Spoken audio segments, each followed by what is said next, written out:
Guys welcome to the part 2 of unit 6। इसमें unit 6 खत्म हो जाएगा। दो तीन ही पॉइंट्स थे बेसिक हडूप के बारे में। ठीक है, सो देखते हैं। पहले तो ये चीज़ें कुछ थी जो इम्पोर्टेंट थी, जिस पे शॉर्ट नोट आने के बहुत चांसेस है, वो डिस्कस कर लेते। ठीक है, सो HDFS क्या होता है? HDFS मतलब हडूप डिस्ट्रीब्यूटेड फाइल सिस्टम। ठीक है, ये एक स्टोरेज सिस्टम है।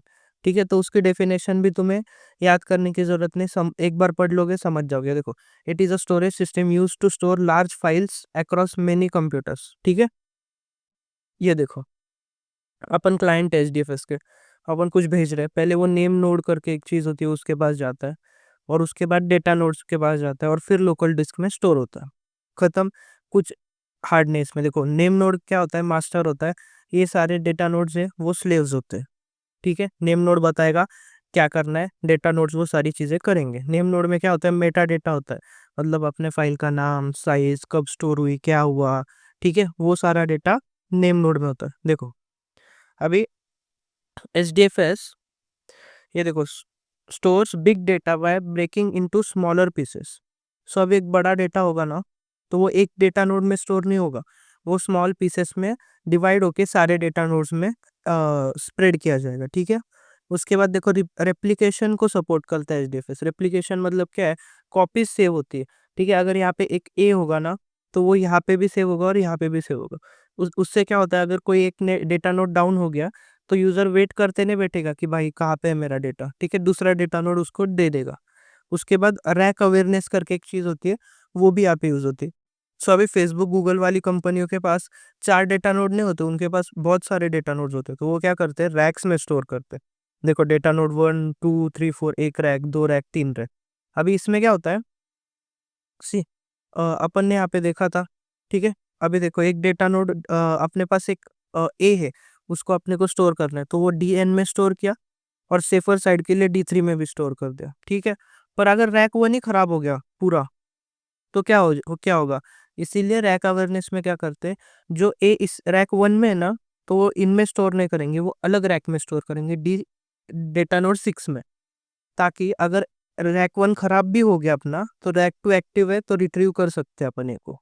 ठीक है, तो उसको कहते हैं rack awareness. Copies are stored in different racks. ठीक है, ये दो मेन पॉइंट थे इसके, ये लिखना। उसके बाद works with map reduce to process to and store data. ठीक है, स्टोर लार्ज फाइल्स, जीबीज और टीबीज में यहाँ पे फाइल स्टोर होती है। देखो, नेम नोड और डेटा नोड दो चीज होती है। नेम नोड मास्टर की तरह काम करता है, एक्ट्स, ठीक है, फाइल्स और ब्लॉक्स को, टास्क है ना, टास्क फाइल्स और ब्लॉक्स को, जो लोकेशन होती है, जो मास्टर डेटा रहता है, क्या कहाँ स्टोर करनी है, वो सब चीज़ें जो मैनेजर की तरह काम करता है नेम नोड। और फिर डेटा नोड आता है जो स्लेव होता है। ठीक है, जो एक्चुअली काम करता है, जो एक्चुअली स्टोर करता है डेटा। ठीक है, सो HDFS क्या है? HDFS हडूप में यूज करते हैं अपन, एक स्टोरेज सिस्टम है। सो अपने पास जो डेटा आता है वो किस फॉर्म में स्टोर होगा, वो HDFS डिसाइड करता है। HDFS हेल्प करता है अपने को स्टोर करने में। एक स्टोरेज सिस्टम है, इसमें HDFS क्लाइंट से डेटा आता है। दो चीजें होती है, नेम नोड और डेटा नोड। नेम नोड होता है मास्टर, डेटा नोड होता है स्लेव। मास्टर के पास सारा मेटा डेटा होता है, वो बताता है करना क्या है। स्लेव्स एक्चुअली में वो काम करते हैं और स्टोर करते हैं डेटा। ठीक है, इसमें दो चीजें मेन है। क्या करते हैं? एक तो अपना डेटा स्मॉल पार्ट्स में डिवाइड होता है डेटा नोड्स में, उसके बाद रेप्लिकेशन, ताकि एक डेटा नोड बंद हो गया तो भी दूसरे से मिले। उसके बाद आता है रैक अवेयरनेस। ठीक है, कि एक रैक, पूरा रैक भी खराब हो गया तो भी डेटा आ पाए अपने को। ठीक है, और ये अपन मैप रिड्यूस के साथ यूज करते हैं to store data.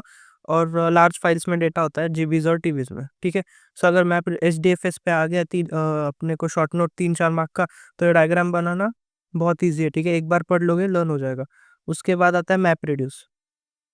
Map reduce में क्या होता है? देखो, it is a programming model used in Hadoop to process large amounts of data. अभी लार्ज अमाउंट ऑफ डेटा इसमें स्टोर तो कर दिया, अभी उसको प्रोसेस भी करना है, तो प्रोसेसिंग का काम इसमें होता है। ठीक है, सो मैप रिड्यूस में क्या होता है? ये देखो, दो चीजें, मैप और रिड्यूस। मैप मतलब क्या होता है? जो इनपुट आता है डेटा, उसको कन्वर्ट करते की वैल्यू पेयर्स में। डिक्शनरी पढ़ा था अपन ने, अगर तुमको पता होगा तो, एक डेटा स्ट्रक्चर होता है। ठीक है, सो वैसे की और वैल्यू के पेयर्स में अपन डेटा को डिवाइड करते हैं। और रिड्यूस में क्या करते हैं? वो डिवाइडेड डेटा को वापस कंबाइन करना है। ठीक है, की वैल्यू पेयर्स, और combine them to produce the final result. It allows parallel processing. अब इसमें होता क्या है? देखो, ये मैप अलग अलग है, ठीक है, ये मैंने पास पास बनाए पर अलग अलग है, ऐसे होता है देखो। सो अभी एग्जाम्पल से देखते हैं। अगर अपने पास ये डेटा है ABR, CCR और ACB, ठीक है, तो उसको पहले स्प्लिट करेंगे, ठीक है। इस स्प्लिटिंग को कहते हैं map, process of input data converts to key value pairs, ठीक है। ये देखो स्प्लिट करे, पहले तो अपन ने डेटा स्प्लिट कर दिया ये, फिर उसको मैप फेज में जाते हैं, जो ऊपर अपन ने पढ़ा था की वैल्यू पेयर्स। तो ए कितनी बार आ रहा है इसमें, एक बार, बी कितनी बार आ रहा है, एक बार, आर कितने बार आ रहा है, एक बार, सी दो बार आ रहा है, तो सी एक बार, सी एक बार और आर एक बार, और ए सी बी, ठीक है। ये की और वैल्यू पेयर्स में अपन ने कन्वर्ट कर दिया, इसको कहते हैं मैप फेज। और अब उसको शफल और सॉर्ट करना है, मतलब ए को साथ साथ में लिख लो, ए यहाँ पे, एक यहाँ पे, तो इन दोनों को लिख लिया, बी और बी को एक साथ लिख लिया, फिर सी, तीन सी है उनको एक साथ लिख लिया, और दो आ रहे हैं उनको एक साथ लिख लिया, ठीक है। सॉर्टिंग कहते हैं उसको, बेसिकली सॉर्ट कर दिया डेटा को। अब आता है रिड्यूस फेस। रिड्यूस फेस में क्या करते हैं, इन सबको वापस एक साथ कंबाइन करते हैं। देखो दो है ना, तो ए और दो, ठीक है, बी, सी तीन है तो सी तीन, आर दो, ठीक है, हो गया। इसको ही कहते हैं मैप रिड्यूस। इसमें तुम्हें याद रखना है कि इनपुट, फिर स्प्लिट करना है इनपुट को, फिर मैप फेज में ऐसे लिखो, फिर उसके बाद एक साथ लिखना है, सॉर्ट करना है, और उसके बाद रिड्यूस फेज। दो तीन बार पढ़ लो, लर्न हो जाएगा, ठीक है। ये सेम ऐसा ही एग्जांपल लिखना है। और ये देखो इसमें होता क्या है, पैरेलल प्रोसेसिंग होती है, ठीक है, अलाउस पैरेलल प्रोसेसिंग। देखो दो मेन पार्ट है, जॉब ट्रैकर और जॉब टास्क ट्रैकर, ठीक है। जॉब ट्रैकर होता है मास्टर, टास्क ट्रैकर होता है स्लेव। जॉब ट्रैकर क्या करता है, शेड्यूलिंग, मॉनिटरिंग, रिसोर्सेज प्रोवाइडिंग, वो सब जॉब ट्रैकर करता है। और उसके बाद टास्क ट्रैकर क्या करता है, एक्चुअली वर्क करता है डेटा पे। ये दो पॉइंट्स इंपॉर्टेंट है, लिखे तो भी ठीक, याद नहीं आए तो मत लिखना, पर ये, उसके बाद ये एग्जांपल ये, और इसमें एक दो पॉइंट्स और है। पैरेलल प्रोसेसिंग को थोड़ा एक्सप्लेन करके लिखना कि पैरेलल प्रोसेसिंग में क्या होता है, एक साथ ये इन सब पे काम होता है, ठीक है, डेटा पे, उससे फास्ट होता है और वो सब चीज़ें, ठीक है। मैप रिड्यूस हो गया, इस पे भी शॉर्ट नोट आ गई तो लिख पाओगे। उसके बाद एक पिग आर्किटेक्चर होता है, वो बहुत इंपॉर्टेंट है। उसमें देखो पहले तो यूजर होता है, फिर पिग लैंटिन स्क्रिप्ट्स होती है, उसके बाद parse, optimizer, logic plan, physical plan, map reduce jobs और हडूप। अब ये समझाने होगा, मैं बताता हूँ एक एक करके, समझ जाओगे। अपाचे पिग क्या करता है, एक टूल है use to analyze large data sets. अभी बहुत बड़े जो डेटा सेट्स हैं उनको एनालाइज करने के लिए अपाचे पिग यूज करते हैं। It uses language called pig Latin. ये देखो पिग लैटिन स्क्रिप्ट, तो पिग लैटिन नाम की एक लैंग्वेज ये यूज करता है, ठीक है। आर्किटेक्चर में देखना अभी, पिग लैटिन स्क्रिप्ट्स क्या होता है, ये first part, pig Latin scripts ये प्रोग्राम होते हैं जो यूजर पिग लैटिन लैंग्वेज में लिखता है, खत्म, बहुत इजी था। उसके बाद देखो पार्स में क्या होता है, जो भी अपन ने लिखा है ना प्रोग्राम, उसका सिंटैक्स चेक करेगा और वो लॉजिकल प्लान करेगा ऑपरेशन का कि क्या करना है, ठीक है, इजी। उसके बाद ऑप्टिमाइजर, ऑप्टिमाइजर क्या करेगा, ऑप्टिमाइज करेगा प्रोग्राम को, कुछ मिस्टेक्स होगी तो वो रिमूव करेगा, टास्क को कंबाइन करेगा, रिमूव अननेसेसरी स्टेप्स। जो सारी चीजें अपन अपने एक प्रोग्राम को ऑप्टिमाइज करने के लिए करते हैं ना, वही सारी चीजें यहाँ पे होगी ऑप्टिमाइजर में, ठीक है। उसके बाद लॉजिकल प्लान, लॉजिकल प्लान क्या करेगा, स्टेप बाय स्टेप प्लान बनाएगा, showing what operations pig scripts will perform, ठीक है। अभी पिग स्क्रिप्ट क्या क्या ऑपरेशन परफॉर्म करेगी ना, वो एक logical step by step plan बनेगा, ठीक है। जैसे कि लाइक कैसे प्लान होगा, लोड करेंगे, फिर फिल्टर करेंगे, फिर डंप करेंगे, ऐसा एक प्लान बनाएंगे, ठीक है, स्टेप बाय स्टेप प्लान। और फिजिकल प्लान में क्या होता है, ये जो लॉजिकल प्लान बना है ना, उसको फिजिकल स्टेप्स में कन्वर्ट करेंगे, that can be run on Hadoop, ठीक है। फाइनल गोल क्या, हडूप पे रन करना है, तो लॉजिकल प्लान में जो बना है लॉजिकल प्लान, उसको फिजिकल स्टेप्स में कन्वर्ट करेंगे। उसके बाद मैप रिड्यूस जॉब से बाहर आ गया अपन। मैप रिड्यूस जॉब्स में क्या होता है, ये पिक जो है ना वो ट्रांसलेट करता है फिजिकल प्लान जो अपन ने बनाया है to map reduce jobs for execution. Map reduce jobs हमेशा एग्जीक्यूट होते हैं, तो फिजिकल प्लान को अपन चेंज करेंगे मैप रिड्यूस जॉब्स में, ठीक है। उसके बाद हडूप, HDFS और मैप रिड्यूस दोनों देखे अपन ने ऊपर। HDFS क्यों यूज करते हैं, स्टोरेज के लिए, और मैप रिड्यूस की यूज करते हैं प्रोसेसिंग के लिए। तो ये दोनों हडूप इन दोनों का यूज करेगा, और data store in HDFS and map reduce process the data, खत्म। ये जो मैप रिड्यूस जॉब्स है उनको हडूप में अपन भेजेंगे एग्जीक्यूशन के लिए, और हडूप HDFS और मैप रिड्यूस का यूज करके एग्जीक्यूट कर देगा, ठीक है। इसको कहते हैं फिग आर्किटेक्चर। एक बार ध्यान से देख लो, पढ़ लो, लर्न करना है तुम्हें ये, ठीक है। इस पे शॉर्ट नोट आ सकता है। इस पे लर्न करने के लिए बस ये यूजर तो लर्न हो जाएगा। उसके बाद देखो पिग लैटिन स्क्रिप्ट्स, तो पिग लैटिन लैंग्वेज है तो उसकी स्क्रिप्ट्स होंगी, ये भी लर्न हो जाएगा। Parser, optimizer, logical plan, physical plan. Parser में क्या करते हैं अपन, सिंटैक्स वगैरह चेक करेंगे, अपन ने एक प्रोग्राम डाला है तो उसका सिंटैक्स वगैरह चेक करेंगे। ऑप्टिमाइजर में क्या करेंगे, ऑप्टिमाइज करेंगे, अननेसेसरी स्टेप्स को रिमूव करेंगे, कंबाइन करेंगे टास्क को, ठीक है। उसके बाद लॉजिकल प्लान और फिजिकल प्लान। लॉजिकल प्लान में स्टेप बाय स्टेप देखेंगे कि क्या करने वाले अपन, ठीक है, पिक स्क्रिप्ट परफॉर्म करने के लिए, what operation Pig script will perform, ठीक है, लोड करना, फिल्टर करना, डंप करना, ठीक है। और फिर फिजिकल प्लान में क्या होता है, फिजिकल प्लान में वही लॉजिकल प्लान को कन्वर्ट कर देंगे इनटू फिजिकल स्टेप्स। उसके बाद मैप रिड्यूस जॉब्स में क्या करेंगे, फिजिकल प्लान को कन्वर्ट करेंगे मैप रिड्यूस जॉब्स में। ये देखो, Pig translate physical plan to map reduce job for execution. Hadoop में भेजेंगे इन मैप रिड्यूस को, हडूप क्या करेगा, एचडीएफएस और मैप रिड्यूस का यूज करके प्रोसेस करेगा, इजी, ठीक है। उसके बाद और एक था हाइव। हाइव क्या होता है, ये एक डेटा वेयरहाउस सिस्टम है for quarrying and analysing large data set stored in fields, ठीक है।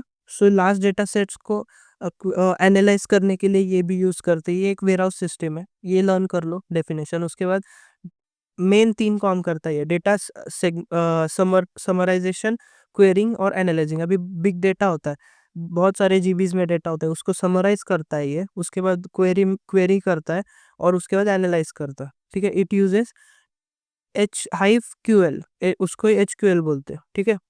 जब हाइव और एसक्यूएल को ऐड करते हैं तो एच क्यूएल बनती है, हाइव क्यूएल, वो बहुत सिमिलर होती है एसक्यूएल के, ठीक है। सो देखो, इसका ये डायग्राम शॉर्ट नोट में बनाना, फुल मार्क्स मिल जाएंगे, बहुत इजी। यूजर, हाइव और ये हडूप क्लस्टर। हडूप क्लस्टर में क्या होता है, मास्टर स्लेव्स होते हैं, ठीक है, ये लर्न हो गया। ये देखो, यूजर क्या करता है, एसक्यूएल क्वेरीज भेजता है। हाइव क्या करता है, उसका मेन जॉब क्या है, ये एक पॉइंट ऊपर भी लिखना है, Hive converts SQL queries to map reduce jobs. अभी आप अपने को पता है हडूप क्लस्टर या फिर हडूप में मैप रिड्यूस जॉब्स एग्जीक्यूट होते हैं, तो एसक्यूएल को मैप रिड्यूस में कन्वर्ट करता है हाइव और भेजता है मास्टर को, ठीक है। और एक मेटा स्टोर भी होता है जिसमें मेटा डेटा स्टोर होता है, इसलिए उसका नाम मेटा स्टोर है, ठीक है। अपाचे हाइव भी हो गया। अब देखो, ये क्वेश्चन आने के बहुत चांसेस है हडूप इकोसिस्टम का, और इसमें कोई चॉइस नहीं, तुम्हें लर्न ही करना पड़ेगा यार, देख लो।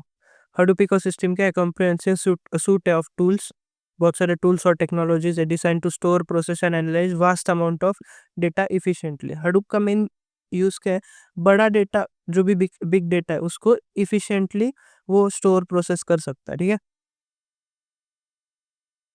सपोर्टिंग टूल्स बहुत सारे होते हैं इसमें। अब देखो, ये डायग्राम है, ये लर्न करनी है तुम्हें।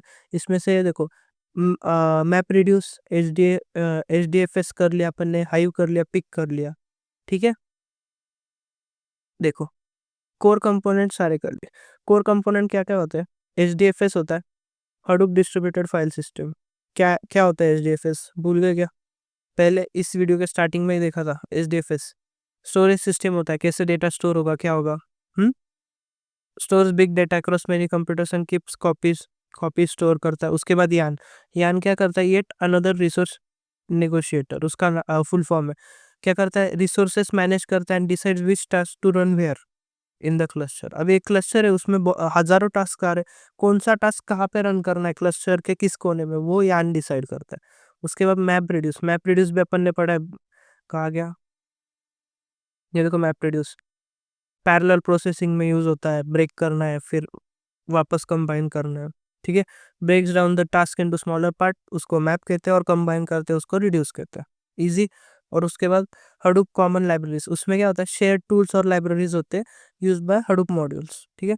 हडूप कॉमन एक चीज है, उसमें कुछ नहीं होता अपना, जैसे अपन हेडर फाइल डालते हैं देखो, जिससे अपन इंपोर्ट करते हैं टूल्स और लाइब्रेरीज, वैसे ही हडूप कॉमन होता है, जिसमें सारे टूल्स लाइब्रेरीज होते हैं, हडूप के ऑल सारे मॉडल्स उसमें होते हैं, ठीक है। ये हो गए कोर कंपोनेंट्स, ये तुम अच्छे से एक्सप्लेन कर सकते हो। इस क्वेश्चन में एचडीएफएस के एक डायग्राम बना देना, मैप रिड्यूस का एक डायग्राम बना देना, ठीक है। देखो, क्या क्या किया अपन ने, पिग आर्किटेक्चर थोड़ा एक्सप्लेन कर दो, पूरा मत बनाओ पर थोड़ा एक डीप में एक्सप्लेन कर देना। उसके बाद मैप रिड्यूस एक्सप्लेन, ये डायग्राम बना दो, उसके बाद ये डायग्राम बना देना, ठीक है। जो तुम अपन ने अच्छे से किया है वो तो लिखना, और उसके बाद देखना अपाचे हाइव एसक्यूएल क्वेरीज को आप चेंज करता है किसमें, ऊपर देखा था अपन ने, ये देखो SQL queries map reduce jobs में कन्वर्ट करता है, ठीक है। क्वेरिंग और एनालाइज लार्ज डेटा के लिए हाइव यूज करते हैं। हाइव भी अच्छे से लिख पाओगे, पिग तो अच्छे से लिख ही पाओगे, simple language pig Latin use होती है, ठीक है। अपाचे एचबी बेस होता है, एक नो एसक्यूएल डेटाबेस है that gives fast access to store data store in HDFS. अभी एचडीएफएस मतलब अपन ने ऊपर देखा था, इसमें जो डेटा स्टोर होता है ना, उसके लिए डेटाबेस को एक फास्ट एक्सेस मिलता है। देखो, अपाचे एचबी बेस नाम से लग रहा है कि एक डेटाबेस है, तो क्या है, डेटाबेस है एक, ये लिख देना, it is a no SQL database that gives fast access to data stored in HDFS. इससे क्या होता है, डेटा फास्ट रिट्रीव होता है, डेटाबेस के साथ कम्युनिकेशन अच्छा होता है, ठीक है। उसके बाद आता है अपाचे स्पार्क्स। अपाचे स्पार्क क्या करता है, processes data super fast using RAM instead of disk. अभी अपन लोकल डिस्क में स्टोर करते हैं डेटा, यहाँ पे देखा, देखो लोकल डिस्क में स्टोर करते हैं, पर लोकल डिस्क स्लो है थोड़ी, उसके कंपैरिजन में जब अपाचे स्पार्क का यूज करते हैं तो वो रैम यूज करता है, ठीक है, इंस्टेड ऑफ डिस्क, तो वो और फास्ट करता है प्रोसेस डेटा। उसके बाद अपाचे माहूत, क्या है माहूत, क्या पता, माउथ, तो helps build machine learning models on big data. तो मशीन लर्निंग के जो मॉडल्स है वो बना पाएंगे अपन एक बिग डेटा पे। सो अपन बिग डेटा मतलब बहुत सारे जीबीस का डेटा जब आता है, तो उसके बेस पे एक मॉडल बनाना होगा, तो अपाचे मॉड का यूज करते हैं। फिर अपाचे फ्लूम क्या करता है, collects real time log data and moves it into Hadoop. जो भी रियल टाइम डेटा होगा, लॉग डेटा, उसको कलेक्ट करेगा और हडूप में मूव कर देगा। अपाचे स्कूप क्या करता है, transfer data between Hadoop and traditional databases. Hadoop और जो ट्रेडिशनल डेटाबेस उनके उनके बीच में डेटा ट्रांसफर करेगा। ओजी क्या करता है, शेड्यूल एंड मैनेजेस जॉब्स, ठीक है। उसके बाद जू कीपर क्या करता है, keeps all Hadoop services in sync and working together. जू कीपर अपना जैसे जू कीपर होता है जो एनिमल्स को ध्यान रखता है, सब शांति से रह रहे हैं क्या देखता है, वैसे अपाचे में जू कीपर क्या करता है, सारे जो हडूप के सर्विसेज है उनको सिंक में रखता है और देखता है कि वो अच्छे से एक साथ काम कर रहे हैं कि नहीं। फिर अंबारी ये क्या करता है, dashboard to install manage and monitor Hadoop easily. एक डैशबोर्ड है, यूआई टाइप, जहाँ पे अपन इंस्टॉल कर सकते हैं, मैनेज कर सकते हैं। और अपाचे सोलार और लुसेन क्या करता है, use for searching and indexing text data instead of inside Hadoop. अभी ये नाम लर्न भी कैसे करने वाले हो तुम पता नहीं, पर लर्न तो कर लो क्योंकि बहुत ईजी है, एक बार नाम लर्न हो गए ना, बहुत ईजी है। देखो, इसमें से एच डी एफ एस तो लर्न हो गया अपना, यान भी पता है अपने को, मैप रेडियस पता है, कॉमन पता है। उसके बाद हाइव ईजी है, हाइव पता है, एपाचे पिक पता है, एच बी बेस पता है, एक डेटाबेस है। उसके बाद स्पार्क पता है, रैम में यूज़ करते हैं। अपाचे माउथ क्या करता है, मशीन लर्निंग मॉडल्स बनाते हैं इसमें, ठीक है। उसके बाद फ्लूम क्या करते हैं, लॉग डेटा कलेक्ट करता है। उसके बाद स्कूप क्या करता है, ट्रांसफर करता है डेटा ट्रेडिशनल डेटाबेसेस के बीच में। फिर ऊजी क्या करता है, मैनेज करता है जॉब्स को। जो इजी वाले हैं वो तो याद रखना कि ये ऊजी क्या करता है, schedule and manages jobs like hive और मैप रेड्यूस। उसके बाद ज़ूकीपर क्या करता है, ध्यान रखता है कि सारे जॉब्स सिंक में है क्या, वर्क कर रहे हैं क्या टुगेदर। फिर ये अंबारी क्या करता है कि यूआई डैशबोर्ड जैसा to install manage and monitor Hadoop easily. और उसके बाद सोलर और लुएंस क्या करते हैं, सर्चिंग और indexing text data inside Hadoop, ठीक है। और ये डायग्राम है, 2-4 बार पढ़ लो, लर्न हो जाएगा। इससे ज़्यादा तुम डीप में जाओ भी मत, ठीक है। ये जो इकोसिस्टम की बाकी के जो टूल्स है ना, मत जाओ ज़्यादा डीप में, ठीक है। बस समझ लो क्या करते हैं, एक एक दो दो लाइन का ये लिखोगे, ये डायग्राम बनाओगे, और उसके बाद इसमें से कुछ कुछ चीज़ें एक्सप्लेन करनी है। जैसे हाइव इतना बड़ा एक्सप्लेन करना है, उसके बाद पिग में बहुत सारा लिखना है, उसके बाद मैप रेड्यूस में लिखो, उसके बाद एचडीएफएस में लिखो। उसके बाद थोड़ा बहुत इसके बारे में भी लिख दो कि हडूप इकोसिस्टम क्या है, यहाँ पे लिखा लिखा है देखो पूरा पहला पैराग्राफ। उसके बाद ये डायग्राम बनाना, 9 मार्क का ही क्वेश्चन आएगा, मिल जाएंगे मार्क्स, ठीक है। सो ये लास्ट पार्ट था, यूनिट 6 भी कवर हो गया अपना, पूरा डीएसबीडीए कवर कर दिया। गाइस लाइक कर दो, शेयर कर दो, सब्सक्राइब कर दो, और बताओ अगर बाकी के सब्जेक्ट्स का भी चाहिए हो तो। नोट्स टेलीग्राम चैनल में अपलोड कर दूंगा।